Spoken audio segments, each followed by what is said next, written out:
Test 1. You will hear a number of different recordings, and you will have to answer questions on what you hear.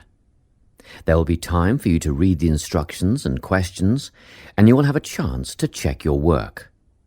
All the recordings will be played once only. The test is in 4 sections. At the end of the test, you will be given 10 minutes to transfer your answers to an answer sheet. Now turn to Section 1. Section 1. You will hear a conversation between a clerk at the inquiries desk of a transport company and a man who is asking for travel information.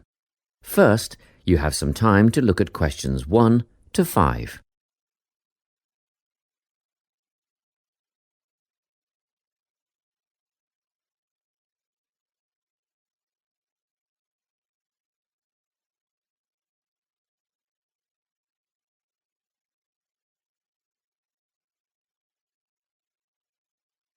You will see that there is an example that has been done for you.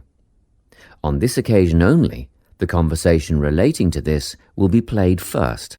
Good morning, Travel Link. How can I help you?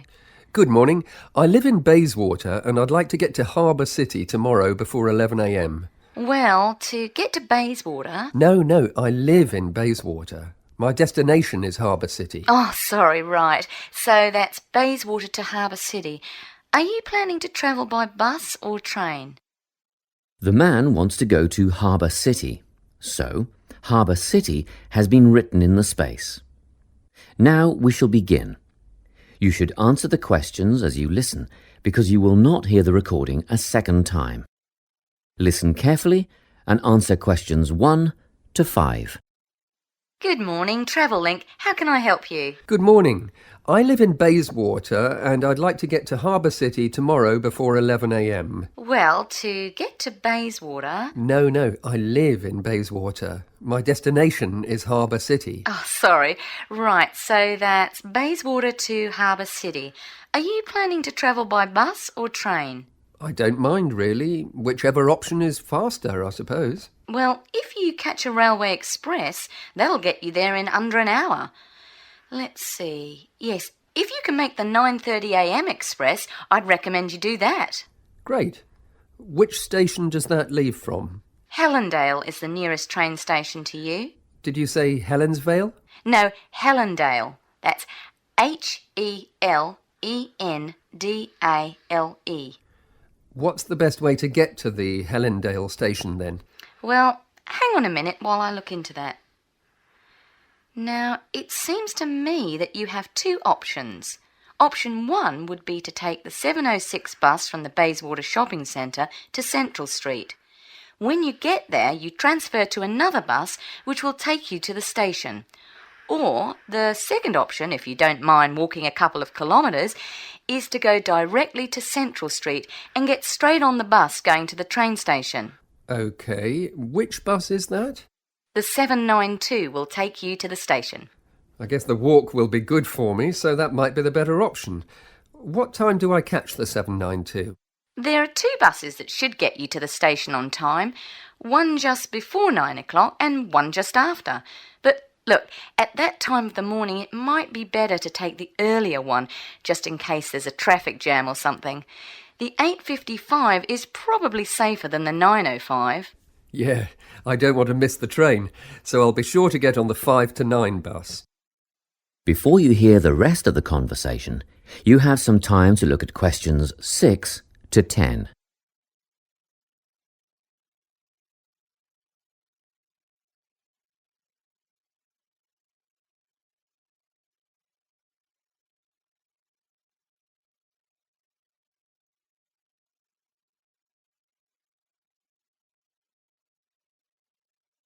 Now listen and answer questions 6 to 10. By the way, how much will I have to pay in fares? Well, you can get a ticket on the bus for $1.80 cash, and you'll need $10 each way for the train. Wait, do you have a Travel Link card? No, but I can get one before tomorrow. OK, well that'll make it considerably cheaper then. The bus will cost $1.50 each way, and the train will be... The train to Harbour City will... still cost $10 because you'll be travelling during peak hours in the morning, so no savings there, I'm afraid. However, if you could come back at an off-peak time... What does that mean? Well, if you could start your return journey before 5 p.m. or later than 7:30 in the evening... Actually, I wasn't planning on coming back till at least 8 o'clock anyway. Oh, in that case, you can make quite a saving if you use your travel link card. You did say you were planning to purchase one, didn't you? Yes, I'll pick one up later today. Good. That would mean your return train journey would only cost you $7.15 with your card. Thank you. Is there anything else I can help you with? Actually, there is. Do you know if I can use the travel link card on ferries? If you're thinking of the Harbour City ferries that go back and forth between the North and South Bank, those are the commuter ferries, then yes. A one-way trip costs $4.50, but with your card you'd make a 20% saving and only pay $3.55. So $3.55 for the commuter ferry. What about the tour boats? You mean the tourist ferries that go upriver on sightseeing tours? No, they only take cash or credit card. They're not part of the Travel Link company. Oh, I see. I don't suppose you know the cost of a tour? In actual fact, I do, because I took a friend on the trip upriver just last week. We decided on the afternoon tour, and that was $35 each, but I understand that you can do the whole day for $65. Thank you. You've been a great help. My pleasure. Enjoy your day out. That is the end of section 1. You now have half a minute to check your answers.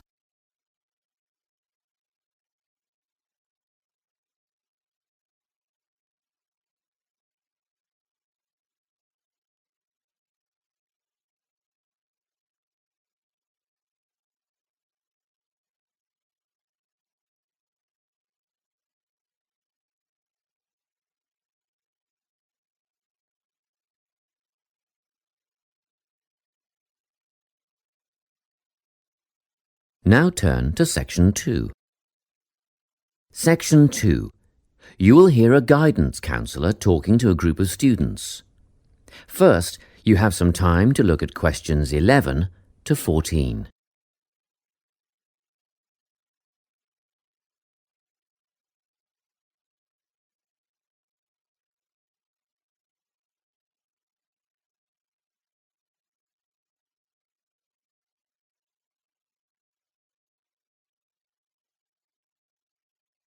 Listen carefully and answer questions 11 to 14. Hello everyone. I'm the Counselling Administrator here at St Ives College, and I've been asked to come and talk to you about our counselling team and the services that we offer. We have 3 professional counsellors here at St Ives, Louise Bagshaw, Tony Denby and Naomi Flynn. They each hold daily one-on-one sessions with students, but which counsellor you see will depend on a number of factors. If you've never used a counsellor before, then you should make an appointment with Naomi Flynn.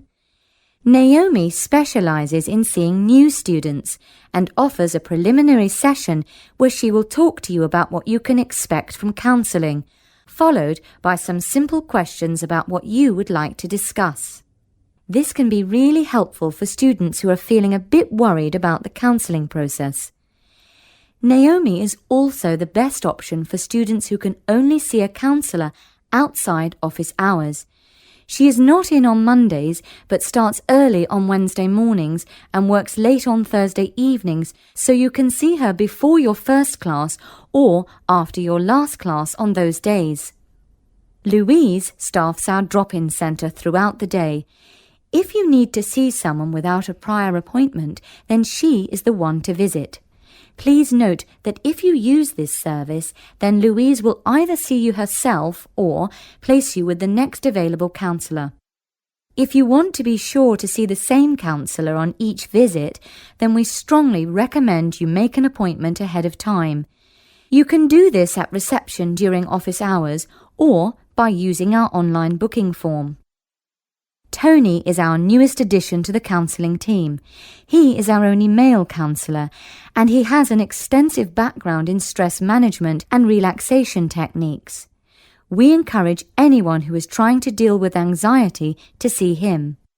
Tony will introduce you to a full range of techniques to help you cope with this problem, such as body awareness, time management, and positive reinforcement. Before you hear the rest of the talk, you have some time to look at questions 15 to 20.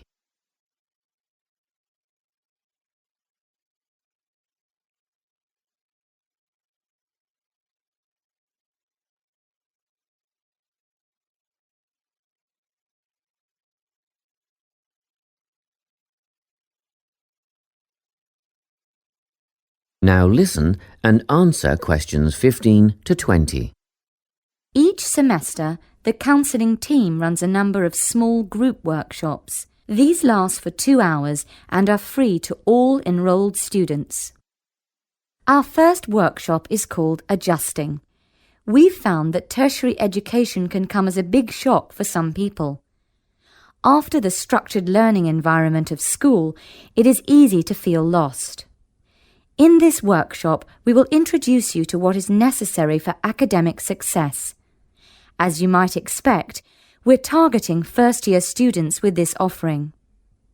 Getting organised follows on from the first workshop.